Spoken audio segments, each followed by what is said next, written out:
अड़ी presented by doctor ortho Ayurvedic oil and capsules, जोड़ों के दर्द की बेजोड़ दवा। कोरोना ने हमसे बहुत कुछ छीना और अब ये महंगाई मुश्किल कर रही है जीना। जी हां, ऐसा लग रहा है जैसे देश में समस्याओं का नया दौर शुरू हो गया है। पहले तो वायरस ने देश और दुनिया की सभी अर्थव्यवस्थाओं की कमर तोड़कर रख दी और महंगाई ने बची हुई कसर भी पूरी कर दी। नमस्कार, मैं हूं दिनेश गौतम। एक तरफ जहां महंगाई सुरसा के मुंह की तरह लगातार बढ़ती जा रही है, वहीं दूसरी तरफ आम आदमी की कमर बोझ से झुकती जा रही है। इस वक्त सत्ता में बैठी सरकार भी कभी महंगाई को लेकर सड़कों पर लामबंद दिखाई देती थी। आज का विपक्ष भी प्रदर्शन कर रहा है, लेकिन समाधान किसके पास है? क्या महंगाई की समस्या कितनी बड़ी है या कितनी छोटी, वो इस पर निर्भर करता है कि एक पॉलिटिकल पार्टी विपक्ष में है या सत्ता में। आज बात इसी पर होगी, आखिर तेल की बढ़ती कीमतों पर लगाम कौन लगाएगा? केंद्र और राज्य के बीच टैक्स को लेकर रस्साकसी का सच क्या है? आज पहली बार आपको पता चलेगा। लेकिन सबसे पहले यह बड़ी खबर देखिए। देश में महंगाई ने तोड़ी आम आदमी की कमर। तेल, फल, सब्जी और दूध के दाम ने बिगाड़ा बजट। 6 महीने में खुदरा और थोक महंगाई दर भी बढ़ी।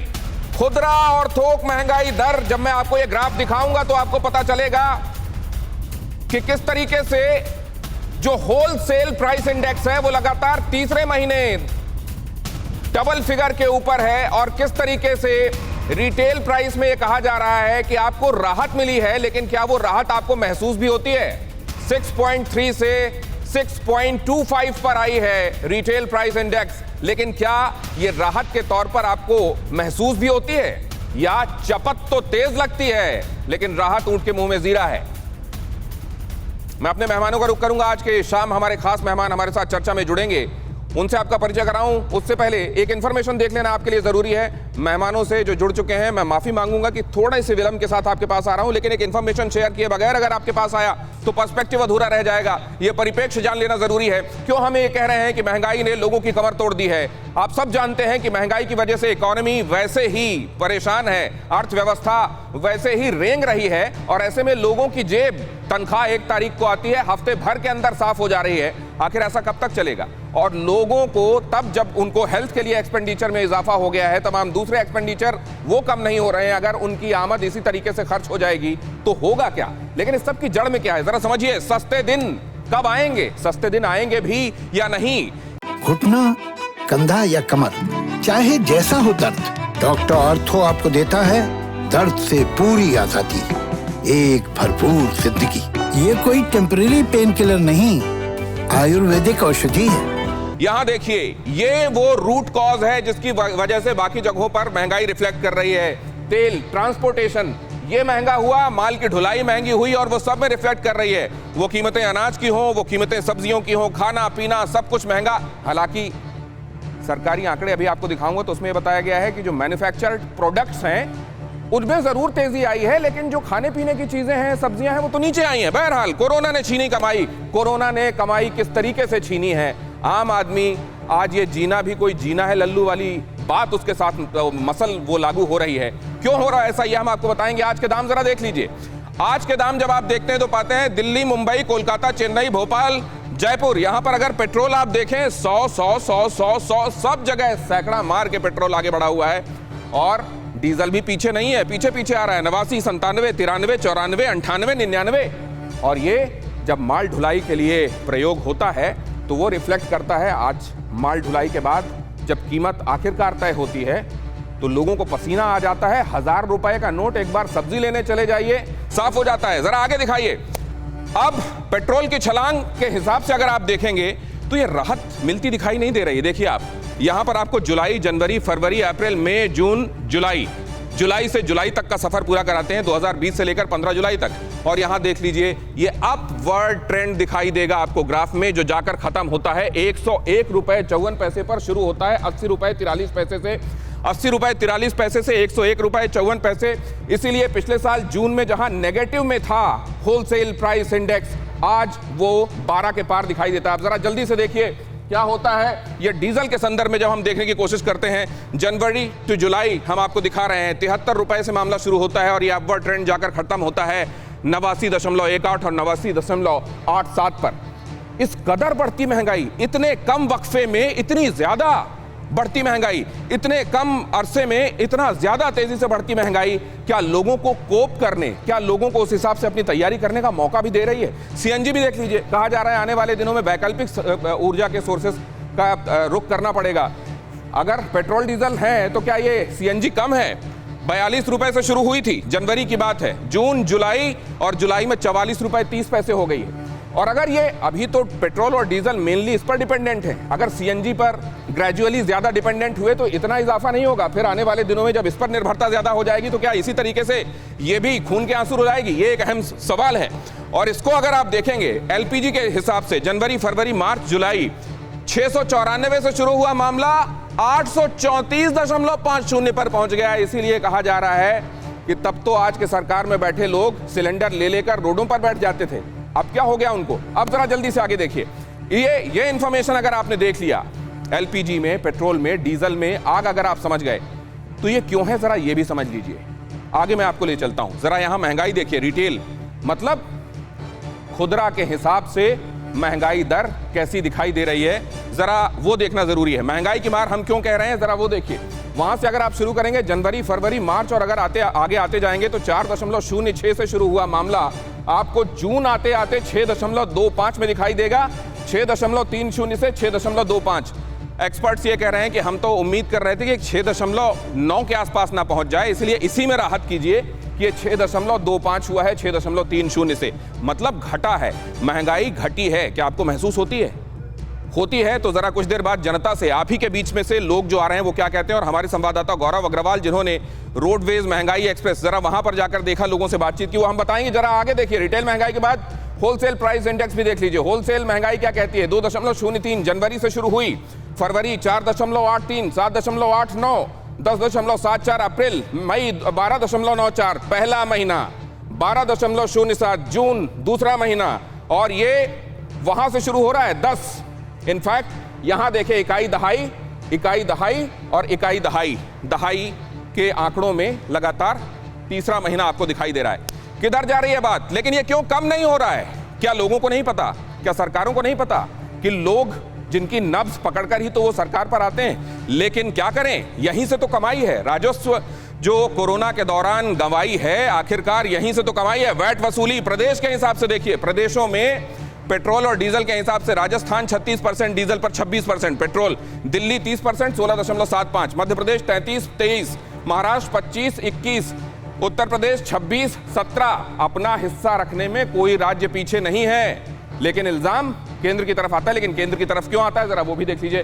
वैट, अब आप देख लीजिए केंद्र और राज्य की कमाई किस तरीके से साल दर साल बढ़ी है। क्विकली जरा इसको देखिए, केंद्र राज्य की कमाई साल दर साल किस तरह से बढ़ती चली आई। 2014-15 3.33, 1.37, 2015-16, ये केंद्र और राज्य के संदर्भों में दिखा रहा हूं। केंद्र है रेड और राज्य है ब्लू, यहां देख लीजिए।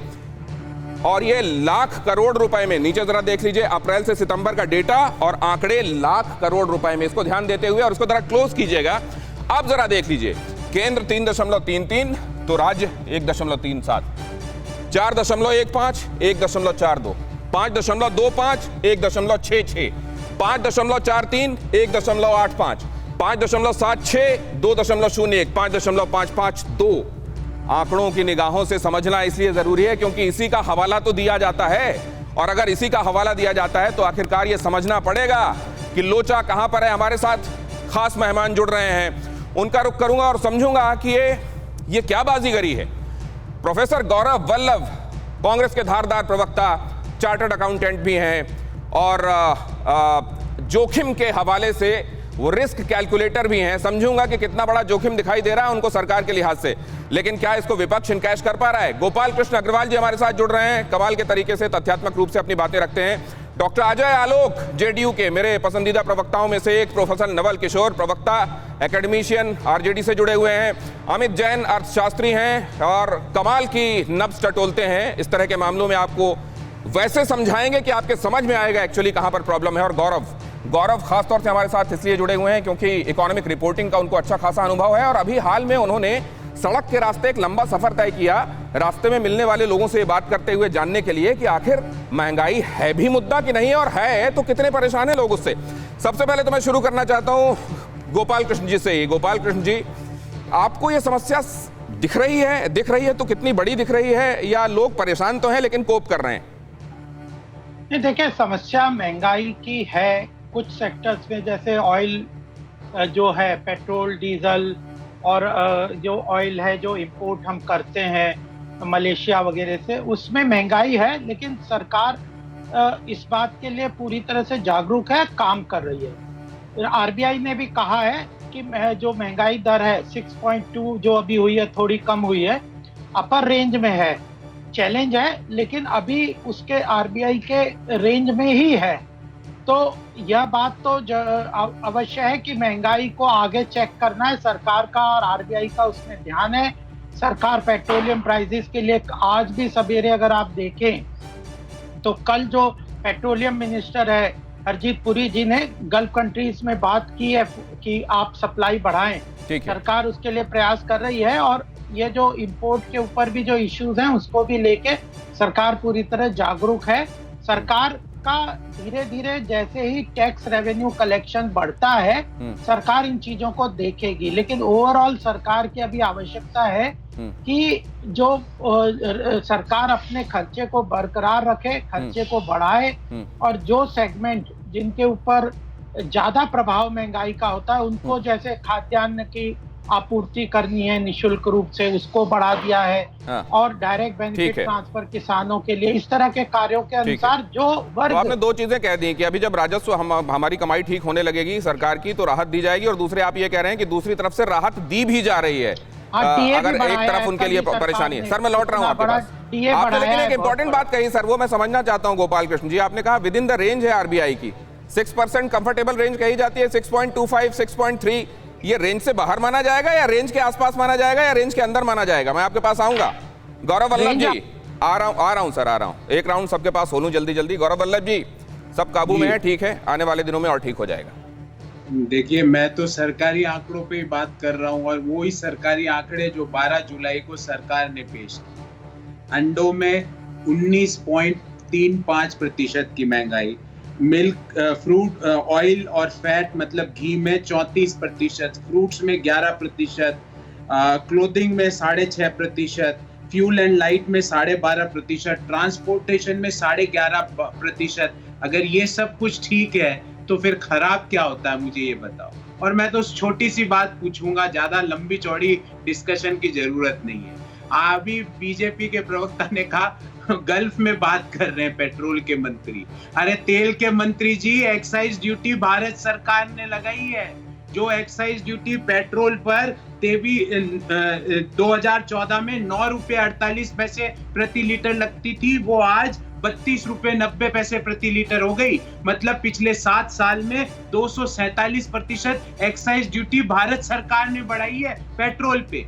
घुटना, कंधा या कमर, चाहे जैसा हो दर्द, डॉक्टर ऑर्थो आपको देता है दर्द से पूरी आजादी, एक भरपूर जिंदगी। ये कोई टेम्परेरी पेन किलर नहीं, आयुर्वेदिक औषधि है।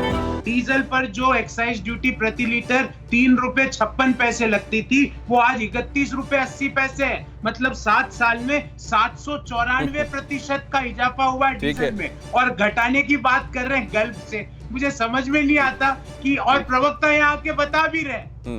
मैं आश्चर्यचकित हूँ ऐसे प्रवक्ताओं से। लेकिन मैं एक बात और जानना चाहता हूँ सर, कि कंपनियां रेगुलेट करती हैं तो मंत्रालय क्या करता है, और मंत्रालय का अब भी दखल है तो कंपनियों का कितना से है सर? एक्साइज वाली बात तो आपने कही थी, लेकिन मैं जरा इसको लेकर जाना चाहता हूं अजय आलोक जी के पास। अजय आलोक जी, जरा समझा दीजिए। बड़ा भ्रम है इस बात को लेकर कि अब सब कुछ कंपनियों के हवाले है, उनको अपना घाटा दिखता है, उसको पूरा करना है, कि सरकार का दखल है, वो बात कर सकती है, गल्फ में राहत मिलेगी।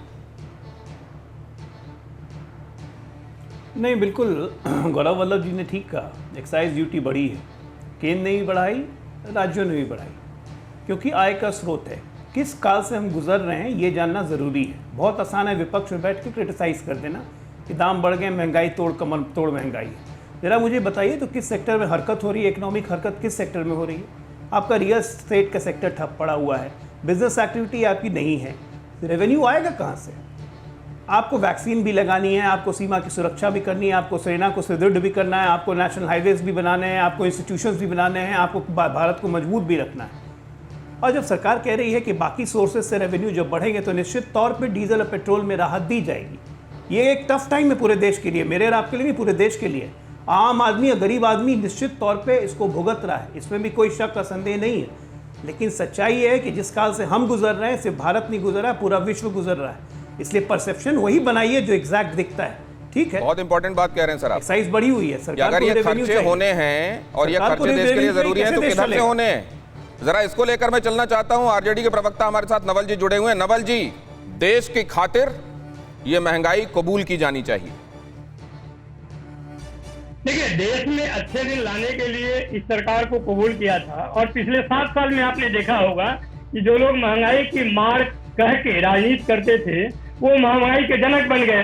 हर क्षेत्र में महंगाई के निर्माता नहीं, नियंत्रक है।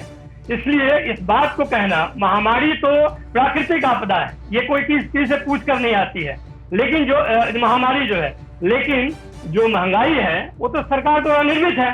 आज ही नहीं, आज के पहले भी देख लीजिए।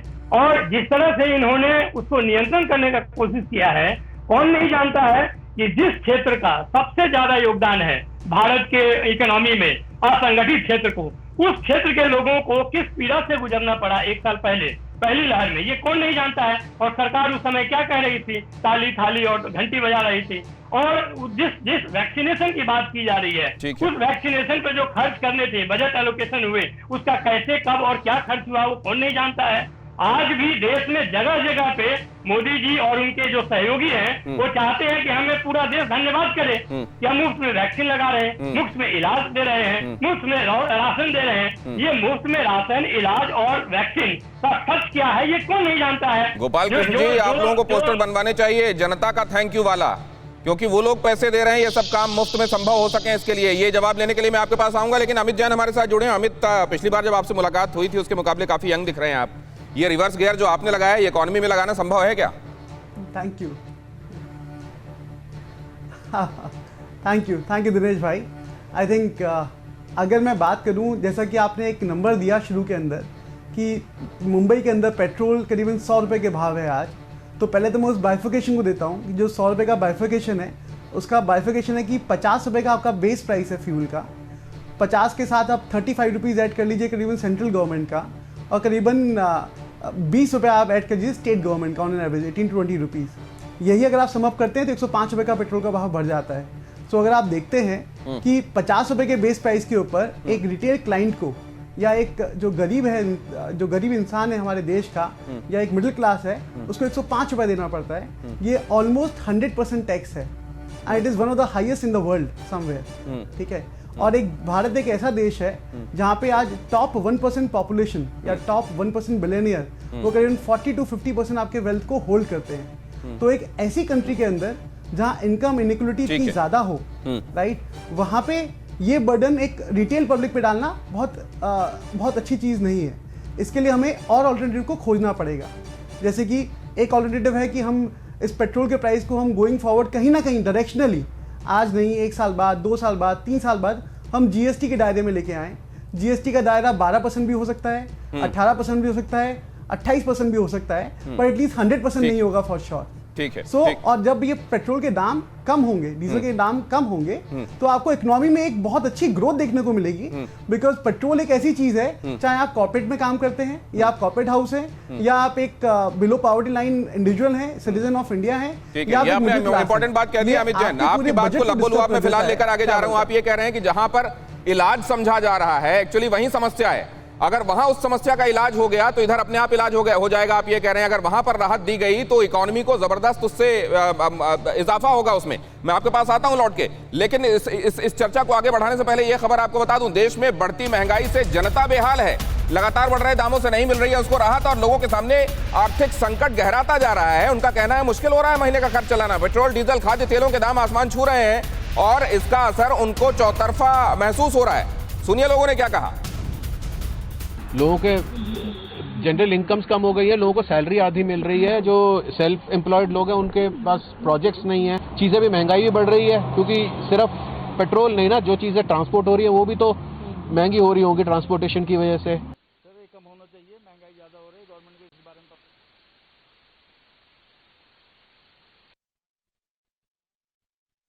वो पेट्रोल और डीजल के इतने दाम बढ़ा रहे हैं कि लोगों को अब कैसे जिए ये एक सामने प्रश्न आ गया है। अरे पता नहीं अभी ये कब जाएगा, अभी तो अब इलेक्शन भी नहीं है कि अब पेट्रोल के दाम घटेंगे। क्या करें, अभी पेट्रोल का प्राइस इतना बढ़ गया है। अभी डेली निकलते हैं बाइक लेके काम पे, तो पेट्रोल तो भरना ही पड़ेगा। अरे आम जनता का ही तो तकलीफ होता है, नेताओं को कभी तो तकलीफ तो होता नहीं है, उनका तो सब कुछ फ्री में होता है। हमको इस पैंडेमिक में जहाँ पे पैसा नहीं है, रोजगार नहीं है, इनकम नहीं है, वहाँ पे तो दुगनी चौगनी कर रहे हो दाम। कमाई इतनी हो रही है, लॉकडाउन के बाद बेरोजगार बैठ गए, पेट्रोल के दाम बढ़ गए, सारी चीजों के दाम बढ़ गए।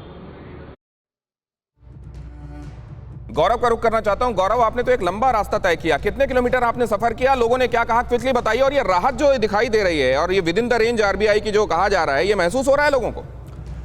जैसा कि आपने बताया कि मुझे इकोनॉमिक रिपोर्टिंग का अनुभव है दिनेश, मैं आज टेक्निकलिटीज़ में नहीं जाऊंगा। मैं यहां से दिल्ली से गया था पंजाब तक जहां चुनाव है। मैंने ये जानने की कोशिश की महंगाई को लेकर लोगों का मूड क्या है। लेकिन उससे पहले कि मैं लोगों का मूड बताऊं, मैं अदम गोंडवी की 2 लाइनें यहां पर बोलना चाहता हूं। तुम्हारी फाइलों में गाँव का मौसम गुलाबी है, मगर ये आंकड़े झूठे हैं, ये दावे किताबी हैं। अरे आज ये शेर क्यों सुना रहे हैं आप? ये गोपाल कृष्ण जी गुलाबी शर्ट पहन के आए, ये मत कीजिए आप, जल्दी से अपनी बात मैं गोपाल जी, देखिए यहाँ पे पक्ष है विपक्ष है, सब आपस में बात करेंगे। 12 जुलाई का अभी कोट किया था गौरव वल्लभ ने एक आंकड़ा, उपभोक्ता मामलों का मंत्रालय जो ये बताता है एवरेज प्राइस 12 जुलाई को देश में 1 लीटर सरसों का तेल 170 रुपए का बिक रहा था। अजय आलोक कह रहे थे अभी कि आप बताइए कोरोना है, इतनी दिक्कत है, तो सर एक दिक्कत आई, उसको दूर करने के लिए आप लोगों को दूसरी दिक्कत देंगे। सरकार होती किस लिए है? लोग बहुत परेशान हैं। पेट्रोल पंप वाले जो पेट्रोल भरते हैं ना, उन्होंने कहा कि लोग उनसे लड़ते हैं। वो कह रहे हैं अभी मैं आ रहा था 2 महीने पहले 100 रुपए में मैं 1.25 लीटर पेट्रोल भरा रहा था, अब तुम 1 लीटर भर रहे हो, तुम्हारे रेट रोज बढ़ जा रहे हैं। सीपीआई जिसकी आप बता रहे हैं विद इन रेंज 6% के आसपास आरबीआई का वहां पर एक पैरामीटर है, उसके ऊपर है, वो रेंज में नहीं है, बिल्कुल नहीं है। लेकिन सीपीआई डब्ल्यूपीआई ये आप लोगों को नहीं समझा सकते, आप जमीन पर लोगों को नहीं बता सकते। उनकी थाली में खाना कितने रुपए का पहले आ रहा था और अभी कितनी दिक्कत हो रही है। लोग अपने शौक को मार रहे हैं। लोग कह रहे हैं कि भाई हमें पहले आउटिंग के लिए जाना पड़ता था, तो जो पेट्रोल का खर्चा होता था, जो खाने का खर्चा होता था, वो इतना बढ़ गया कि हम सोचते हैं छोड़ो यार नहीं जाते हैं, ऊपर से कोरोना भी है, क्या करेंगे। तो ये लोगों को चुभ रहा है। और पंजाब में मैंने महंगाई के बारे में जानने की कोशिश की, क्या ये मुद्दा है? गौरव, देश कैसे चलेगा? उनसे पूछा किसी से आपने कि देश कैसे चलेगा, पैसे यहां से नहीं आएंगे तो? नहीं, लेकिन बड़ा इंटरेस्टिंग है, सुनिए उसमें क्या कहा उन लोगों ने मालूम है। लोग ये कह रहे हैं कि दिक्कत ये है कि यहां पर हमारे पास विपक्षी पार्टी ऐसी नहीं है जो इस मुद्दे को जोर शोर से उठा सके। गौरव वल्लभ हो सकता है बुरा मान जाए, ट्विटर पे राहुल गांधी ट्वीट कर रहे हैं, लेकिन जमीन पर जिस तरह से जिसका भी आप कोट कर रहे थे, बीजेपी ने नाक में दम कर दिया था मौजूदा सरकार के। हमें ऐसा कुछ नहीं दिखता जो लगे कि आपके कहने भर से वो दिन लोगों के जहन में नहीं आएंगे। एक सेकंड रुकिए गौरव, वो बाइट्स अगर हमारे पास हैं प्लीज तो एक बार प्ले कीजिए। ये जो अभी अजय आलोक साहब ने कहा था कि विपक्ष में रहते हुए कहना बहुत आसान है, उनसे बात करेंगे, लेकिन पहले ये देखिए। घुटना, कंधा या कमर, चाहे जैसा हो दर्द, डॉक्टर ऑर्थो आपको देता है दर्द से पूरी आजादी, एक भरपूर जिंदगी। ये कोई टेम्परेरी पेन किलर नहीं, आयुर्वेदिक औषधि है।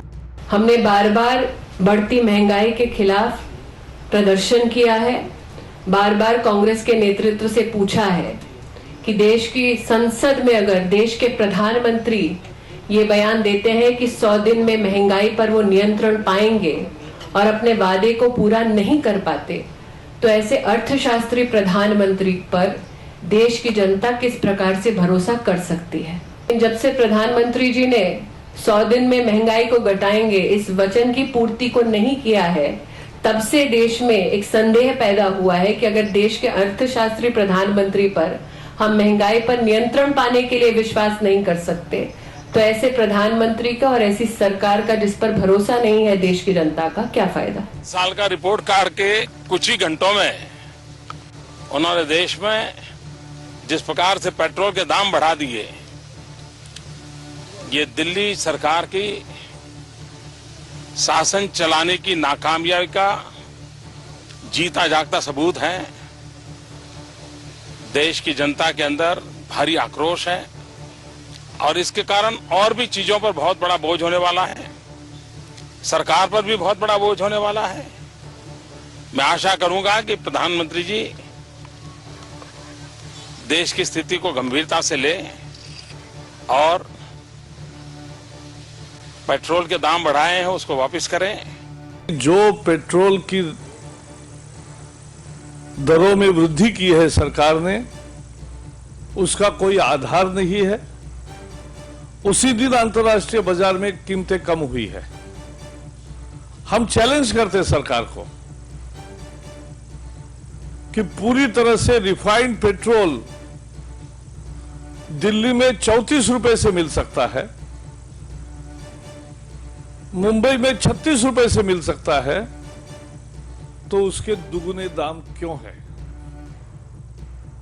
ये लूट है और तुरंत ये कीमतें जो बढ़ाई है वो वापस लेनी चाहिए। इस सरकार की महंगाई माफियाओं के साथ, इस सरकार की घोटाले के माफियाओं के साथ जिस तरह की साठगांठ है वो इस बात का प्रतीक है कि आम आदमी पर हर दिन बोझ पड़ा रही है।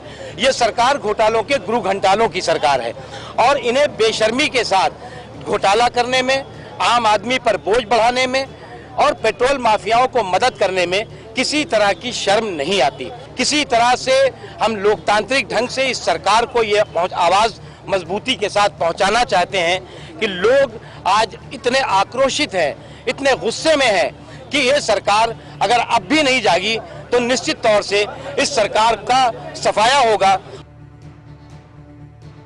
और मुख्तार अब्बास नकवी साहब जिस अदा में बात करते हैं उसी तरीके से मैं सवाल पूछता हूं कि तब कोरोना काल नहीं था इसलिए कहना कठिन नहीं था। गोपाल कृष्ण जी, तब ये कहना कठिन नहीं था, कहा जा सकता था क्योंकि कोरोना नहीं था। देखिए दिनेश जी, 3-4 बातें हमें समझनी चाहिए।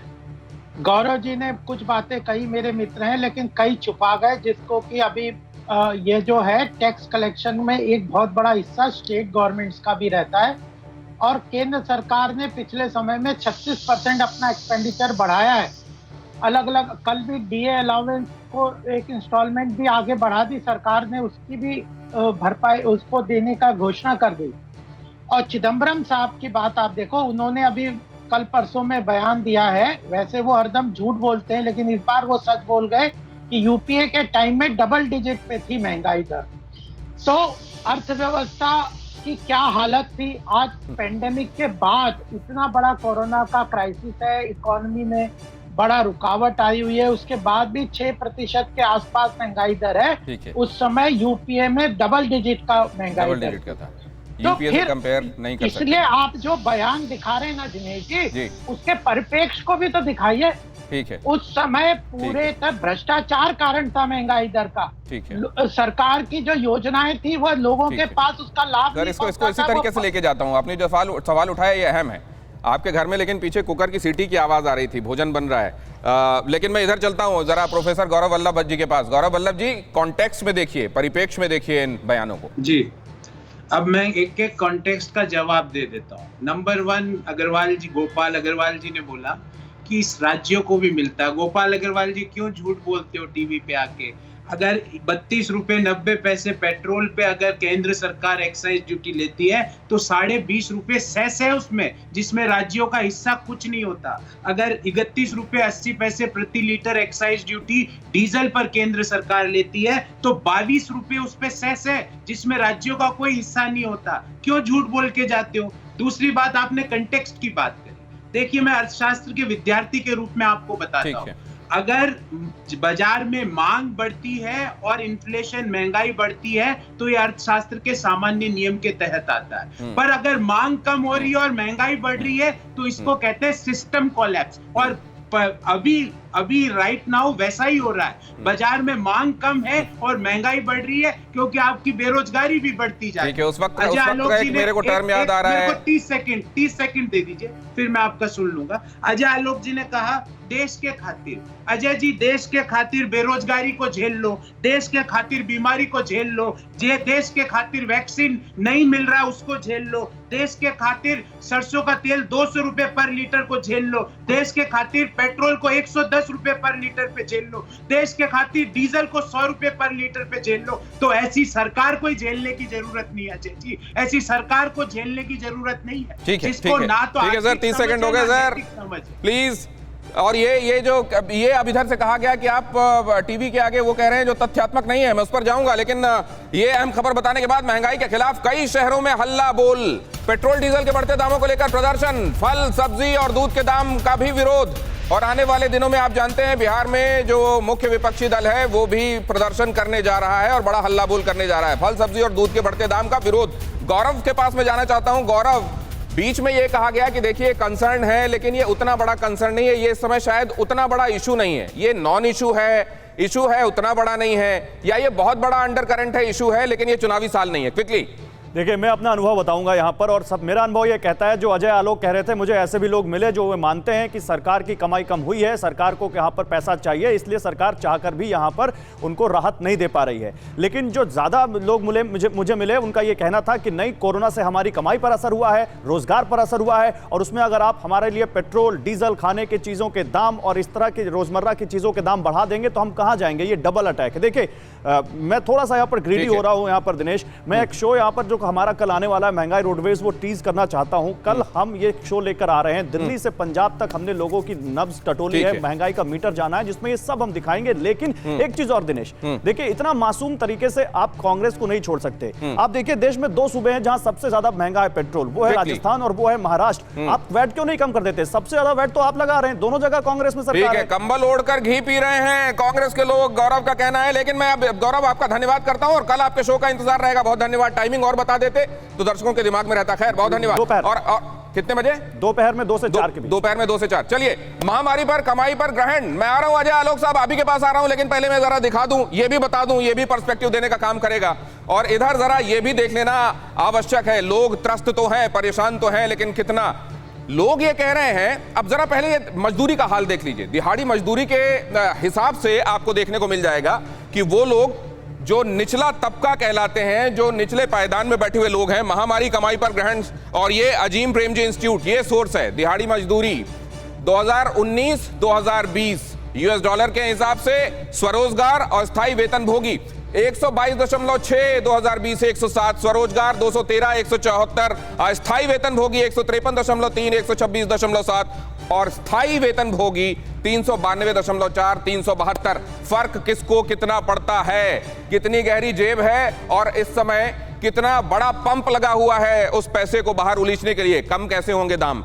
कुछ एक सुझाव, क्या ये सुझाव वाकई कारगर हैं? हमारे साथ जो एक्सपर्ट हैं उनसे जानने की कोशिश करेंगे। ऐसे कम होंगे तेल के दाम? अगर तेल के दाम काबू में होते हैं तो बाकी जगहों पर ये महंगाई कम होने के तौर पर रिफ्लेक्ट हो सकता है, ये कहा जाता है। पहला विकल्प, कंपनियां खर्च और रिफाइनरी लागत में अपना खर्च कम करें, लेकिन क्या ऐसा होगा? दूसरा विकल्प, केंद्र सरकार एक्साइज ड्यूटी घटाए, लेकिन क्या ऐसा होगा? तीसरा विकल्प, राज्य सरकार वैट में तत्काल कटौती करे, लेकिन अभी गौरव यही कह रहे थे कि कांग्रेस ने ऐसा किया क्या? देख लीजिए कांग्रेस शासित राज्यों को। चौथा विकल्प, तेल को जीएसटी के दायरे में लाया जाए, इसको लेकर कब से बहस हो रही है, लेकिन कोई रेवेन्यू का ये बड़ा सोर्स छोड़ना चाहता है क्या? अर्थशास्त्री की राय, अनलॉक के बाद तेल की डिमांड बढ़ सकती है, और अनलॉक के बाद अर्थशास्त्री की राय, पेट्रोल 14% और डीजल की डिमांड 10% बढ़ सकती है। बढ़ती डिमांड से सरकार को 13% राजस्व की उम्मीद है। 4 रुपए 50 पैसे घटाने पर सरकार के राजस्व पर कोई असर नहीं होगा। ये तब की स्थिति में किया जा सकता है। क्या ये वाकई कारगर उपाय हो सकते हैं? ये मैं अमित के पास जानने के लिए जाऊंगा, लेकिन उससे पहले अजय आलोक आपके पास जानना चाहता हूं, सरकार इतना सब झेलने पर मजबूर कर रही है क्या लोगों को? क्यों झेले? देश की खातिर का जब आप हवाला दे रहे हैं तो अभी गौरव वल्लभ गिना रहे हैं कि फिर अगर ऐसे चला रही है सरकार तो सरकार को क्यों झेलें? नहीं, स्वाभाविक है, गौरव वल्लभ बेचारे क्यों झेले? उनका बस चलता तो 2014 में ही नहीं झेलते, बस नहीं ना चल रहा है, फिर 19 में भी नहीं झेलते। इसको क्यों झेले, उसको क्यों झेले, उसको क्यों झेले? नकारात्मकता मतलब कांग्रेस पार्टी में तो हमेशा बोलते रहता हूँ। कह दिया वैक्सीन की कमी, क्यों नहीं वैक्सीन मिल रही है? रोज दिन राहुल गांधी ट्वीट कर देते हैं वैक्सीन कहाँ है। अरे नहीं, करते करते भी 38 करोड़ वैक्सीन लग गई, ये नहीं दिखता है। तो चक्कर जिस तरह है ना कि सावन के अंधे को सिर्फ हरा हरा दिखता है, तो इनको सिर्फ नाकामियां दिखती हैं। मैं तो ओपनिंग स्टेटमेंट में कहा कि बढ़ती महंगाई से सब कोई परेशान है, ये सरकार के लिए भी चिंता का विषय है। कम कैसे करें ये देखना है, रेवेन्यू सोर्सेस कैसे बढ़ाएं। अनलॉक के बाद स्वाभाविक है कि आपकी इकोनॉमिक एक्टिविटी बढ़ेगी, सरकार का रेवेन्यू बढ़ेगा, तो निश्चित तौर पर पेट्रोल डीजल पे एक चर्चा चल रही है इसको जीएसटी में लाने की। देखिए, महंगाई को सिर्फ पेट्रोल डीजल के प्राइसेस से मत जोड़िए, हर चीज़ की तो आपको देखना पड़ेगा। खाने, फल, सब्जी, तेल, सबकी महंगाई बढ़ी है। एक दूसरा कि आपका बाकी डेवलपमेंट सेक्टर में कोई काम नहीं हो रहा है, रियल सेक्टर आपका ठप पड़ा हुआ है, रजिस्ट्रीज आपकी हो नहीं रही है, व्यापार आपका हो नहीं रहा है, रेवेन्यू कहाँ से आएगा? मनमोहन सिंह ने तो बड़ा प्यार से कहा था, उनका डायलॉग याद नहीं रखते हैं कि पैसे पेड़ पे नहीं लगे रहते हैं। वस्तु स्थिति समझिए। सिर्फ इकोनॉमिस्ट होने से काम नहीं चलेगा। अगर राजनीतिज्ञ हैं तो जमीन पे उतर के राजनीति और इकोनॉमिक्स की बात लेकिन लगता ये जनता का कष्ट कैसे दूर करें उस पर सोचना। डॉक्टर अजय आलोक आप वाजिब कह रहे हैं, लेकिन लगता है कि गौरव जी आपको बहुत लंबा झेलना पड़ेगा अभी। चुनाव से पहले पॉलिटिकल पार्टीज के पास हर समस्या का हल होता है, लेकिन चुनाव के बाद उनके पास जादू की छड़ी नहीं रह जाती। मैं प्रोफेसर नवल किशोर के पास जाना चाहता हूं। प्रोफेसर नवल किशोर, जो लोग इस समय सत्ता पर आसीन हैं उनको भी तो पता है कि क्या करना ठीक है, क्या करना नहीं, क्या करने से उनकी कुर्सी के लिए खतरा हो सकता है, वो जोखिम क्यों लेंगे? देखिए, सरकार तो या सरकार के साथ जो सहयोगी हैं वो तो लगे हुए हैं किसी खास काम में, या तो दलों को तोड़ते हैं, अपने में मिलाते हैं, नहीं तो जिसके नाम पे पूरे बिहार में टैक्स वसूला जाता है उसको मंत्री बनवा देते हैं। ये कौन नहीं जानता? बिहार सरकार ने जिस तरह से काम किया है वो कौन नहीं जानता है कि केवल राहत देना तो दूर, जनता को आहत किया उन्होंने। आप कहते हैं कि सरकार काम कर रही है, सरकार विपक्षी दल के सारे फंड को अपने पास रख ली है और कैसे खर्च कर रही है वो अपने दल के विधायक को भी नहीं बता रही है। और पता चलता है कि जिस काम प्रोफेसर नवल किशोर, आपका फ्रेम फ्रीज हो रहा है सर, मैं आपके पास आता हूं। अमित जैन, अभी जो उपायों पर हम चर्चा कर रहे थे, क्या कारगर उपाय है, क्या करके राहत दी जा सकती है? देखिए, मैंने जैसा पहले बताया, अभी एक आप पे ऑप्शन है कि आप इसको स्लोली एक डायरेक्शनली, जैसा कि लास्ट इंटरव्यू के अंदर जुलाई के अंदर ही हमारे फाइनेंस मिनिस्टर ने कहा था कि हम डायरेक्शनली इसको मूव करेंगे जीएसटी के अंदर, कहीं ना कहीं उस पर हमें कहीं ना कहीं से एक्शन लेना चाहिए। मैं आपको एक रफ कैलकुलेशन देता हूँ इकोनॉमी के बारे में। इंडिया का जो जीडीपी है वो लगभग 200 लाख करोड़ के आसपास है। अगर हमें ऐसा लगता है कि हमारे को 7 लाख करोड़ का राजस्व स्टेट गवर्नमेंट को, सेंट्रल गवर्नमेंट को अभी फ्यूल से आता है, वो 7 लाख करोड़ एक तरफ आ गया। अब हमें इसको कंपनसेट करना है किसी न किसी तरीके से, तो उसके 2 या 3 विकल्प हो सकते हैं इसको कंपनसेट करने के। नंबर 1, अगर आप इसको जीएसटी में लेके आते हैं और एक जीडीपी में एक 1.5 से 2% की ग्रोथ आती है, तो आपको करीबन 3 से 4 लाख का फायदा तो यहीं पे हो जाता है स्टेट अवे, बिकॉज आपकी जीडीपी की ग्रोथ आती है। नंबर 1। नंबर 2, आज पूरे वर्ल्ड के अंदर इंडिया एज अ कंट्री हमारा कोई विकल्प नहीं है, जिसको हम फाइनेंशियल मार्केट के अंदर बोलते हैं TINA factor, what we call is TINA factor. There is no alternative to India. आज $16 ट्रिलियन वर्ल्ड के अंदर ऐसा है जो नेगेटिव बॉन्ड्स के अंदर इन्वेस्टेड है पूरे वर्ल्ड के अंदर, और ये कैपिटल केवल इंडिया को चेस करना चाहती है बिकॉज इंडिया की ग्रोथ स्टोरी को। तो कहीं ना कहीं हमें ऐसी पॉलिसीज बनानी चाहिए जिससे कि हम ज्यादा एफडीआई को अट्रैक्ट करें और यहाँ पे एम्प्लॉयमेंट को जनरेट करें। ये जो आप जो कह रहे हैं, क्या ये सामान्यतः सरकारों के समझ में नहीं आता क्या, या फिर इम्प्लीमेंटेबल नहीं है क्या, व्यवहारिक नहीं है क्या? लेकिन मैं गौरव वल्लभ, निंदक नियरे राखिए की तर्ज पर मैं आपके साथ कंक्लूड करना चाहूंगा इस चर्चा को। जी, क्या समस्या, क्यों नहीं हो पा रहा है? जनता को राहत ना स्टेट दे रही है, जहां कांग्रेस ना केंद्र की तरफ से मिल रही, क्या समस्या है? दिनेश जी, मुझे ये बताइए, जिन्होंने पेट्रोल पे 247% एक्साइज ड्यूटी बढ़ाई, डीजल पे 794% बढ़ाई, घटत पहले वहां से होनी चाहिए कि राज्यों से होनी चाहिए? मुझे सिंपल सा बता दीजिए। दूसरी बात, हर बात को कोरोना के पीछे छुप जाते हो। अरे 2020 में मार्च में कोरोना आया, उससे पहले पेट्रोल 82-83 रुपए प्रति लीटर था। आप ही के शो में आपने एक स्टोरी चलाई थी हमसे बात करने से पूर्व, अजय आलोक जी ने वो देखा नहीं है। अजय जी, उससे पहले 82 रुपए प्रति लीटर के भाव थे दिल्ली में। तो ये कोरोना के पीछे छुप के आप अपनी नाकामियां ना छुपाए। भारत की इकोनॉमी एक कंजम्पशन ड्रिवन इकोनॉमी है, इसको रिवाइव करने के लिए लोगों के हाथ में पैसा देना पड़ेगा। आप तो बहुत शुक्रिया करूंगा सर, यहाँ पर हम एक्सीड कर रहे हैं जो टाइम हमको मिला है उससे सर, और मुझको टोका जा रहा है। मैं गोपाल कृष्ण जी आपकी और बात अकोमोडेट करता सर, वक्त नहीं है, माफी चाहूंगा। आप सभी का धन्यवाद करूंगा तहे दिल से कि आप सबने वक्त निकाला और मेरे साथ जुड़े। महंगाई मुश्किल कर रही है, लेकिन किसी कांग्रेसी नेता ने ट्वीट करके कहा, महंगाई डायन क्या अब अप्सरा हो गई है। आज अड़ी में इतना ही। परवाह देश की, सोमवार से शुक्रवार रात 10 बजे TV9 भारतवर्ष पर।